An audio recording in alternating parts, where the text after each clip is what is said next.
वसुदेवसुतं देवं कंसचाणूरमर्दनं देवकी परमानंदं कृष्णं वन्दे जगद्गुरुं। श्रीकृष्णं वन्दे जगद्गुरुं। श्रीकृष्णं वन्दे जगद्गुरुं।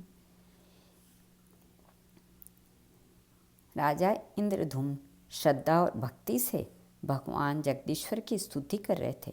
इतने में ही संपूर्ण भुवनों को देखने की उत्सुकता रखने वाले देवर्षि नारद जी वहाँ आ पहुँचे।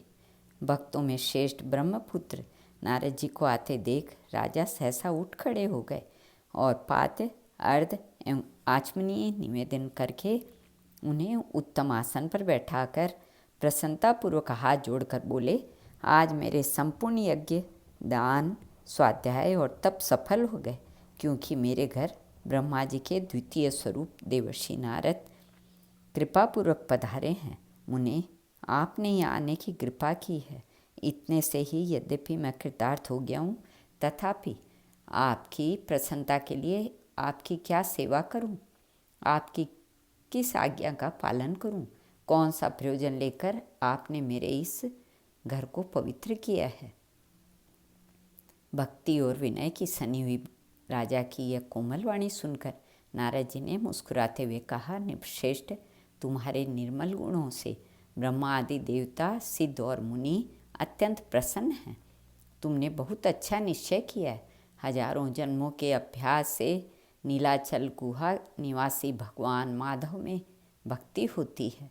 परम बुद्धिमान ब्रह्मा जी ने इन्हीं भगवान जगदीश्वर की आराधना करके इस सृष्टि का निर्माण किया था।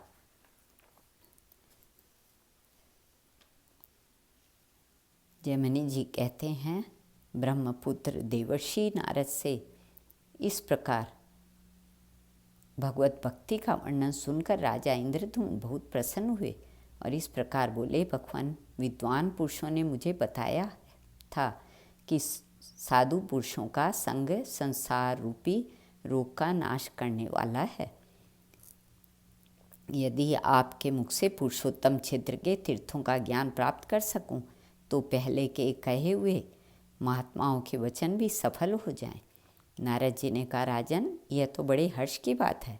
मैं तुम्हें पुरुषोत्तम क्षेत्र और वहाँ के तीर्थों के दर्शन कराऊंगा। इस प्रकार वार्तालाप करके दोनों प्रसन्नतापूर्वक दिन का कृत्य समाप्त किया। ज्येष्ठ शुक्ला पंचमी बुधवार को पुण्य नक्षत्र में उत्तम लग्न आने पर यात्रा अनुकूल होगी, ऐसा निर्णय करके दोनों ने रात के समय एक ही स्थान पर शयन किया। फिर सवेरा होने पर नृपश्रेष्ठ इंद्रधुम्न ने भाइयों सहित नीलाचल जाने के विषय में अपने राज्य में घोषणा कराई कि हम लोग जीवन पर्यंत पुरुषोत्तम क्षेत्र निवास करेंगे।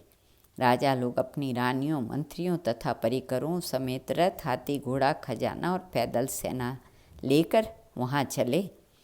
राजा ने भक्ति से विनीत होकर वस्त्र, आभूषण, माला, सुगंध और अनुलेपन द्वारा उन ब्राह्मणों का पूजन किया। इसी प्रकार एक ही साथ सैकड़ों शंख बजे।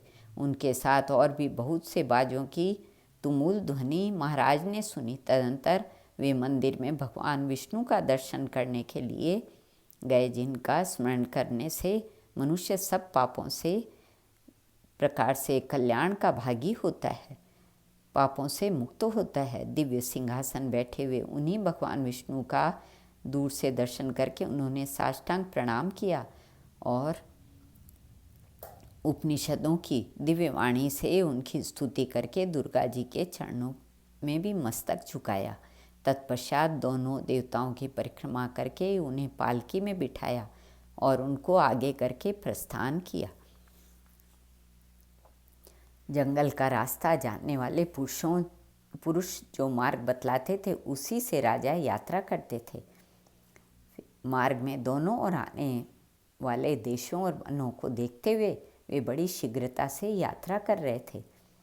फिर अपने पुरोहित के साथ नदी के जल में उतरे और स्नान करके देवताओं तथा पितरों का तर्पण किया।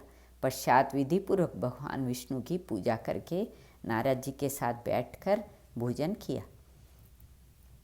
जब सूर्य अस्ताचल के शिखर पर पहुँचे, तब सायंकाल की उपासना पूरी करके राजा सभा में बैठे। नारद जी ने इस प्रकार कहा, नारद जी से, भगवान आप वेद और वेदांगों की निधि हैं, भगवान के प्रिय भक्त हैं। यदि मुझ पर आपकी कृपा हो तो भगवान विष्णु की लीला कथा रूपी सुधा से मेरे मलिन अंतःकरण को शुद्ध कर दीजिए। देवर्षि नारद तथा राजा इंद्रद्युम्न में इस प्रकार की बातें चल रही थी कि द्वारपाल ने समीप आकर सूचना दी, महाराज, उत्कल देश के राजा आपके द्वार पर उपस्थित हैं। तब उन वैष्णव नरेश को उठा महाराज इंद्रद्युम्न ने उनका सत्कार किया और अपने आसन पर बिठाकर विनय युक्त वाणी से कहा, राजन, आप कुशल से तो है ना? तब उत्कल नरेश ने हाथ जोड़कर नम्रतापूर्वक कहा, स्वामी, आपके चरणों की कृपा से मेरे लिए सर्वत्र कुशल है।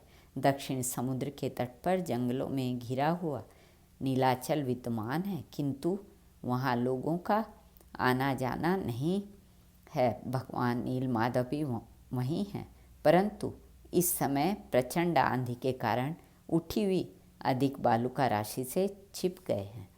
ऐसी बात सुनी जाती है, इसलिए मेरे राज्य में भी अकाल और मृत्यु का भय बढ़ गया है। परंतु अब आप पधारे हैं तो सर्वत्र कुशल ही होगा। उत्कल नरेश के ऐसा कहने पर राजा इंद्रद्युम्न ने उनका आदर करते हुए उन्हें विदा किया। फिर उदासीन भाव से कहा, मुने, यह क्या हो गया? नारद जी बोले, राजन, इस विषय में तुम्हें विस्मय नहीं करना चाहिए। श्रेष्ठ वैष्णव भाग्यवान होता है। वैष्णव का मनोरथ कभी निष्फल नहीं होता।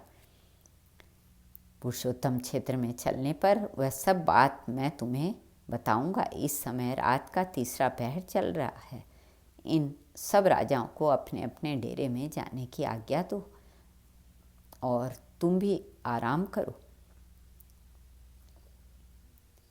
श्री कृष्ण अर्पणमस्तु।